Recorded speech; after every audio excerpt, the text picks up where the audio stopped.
সেদিন ছিল ভরা পূর্ণিমা। রাত তখন 2টো হবে। শহর থেকে দূরে একটি নির্জন বাংলোতে একা ছিলাম আমি, অরুণ।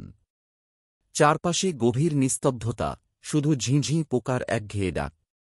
হঠাৎ পেছনের বাগান থেকে একটি মিষ্টি সুর ভেসে এলো, কে যেন করুণ সুরে গান গাইছে। প্রথমটায় ভাবলাম ভুল শুনেছি, কিন্তু সুরটা আবার এলো, এবার আরও স্পষ্ট। জানলার পর্দা সরাতেই বুকটা কেঁপে উঠল। বাগানের গোলাপ ঝাড়ের পাশে আবছা আলোয় একজন মহিলাকে দেখলাম।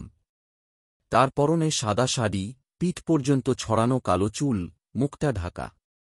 সে ঘুরে ঘুরে নাচছে আর গাইছে। গানের টান আমাকে যেন সম্মোহিত করছিল। ঘর ছেড়ে আমি বাগানের দিকে পা বাড়ালাম। গেটের কাছে যেতেই গানটা হঠাৎ থেমে গেল।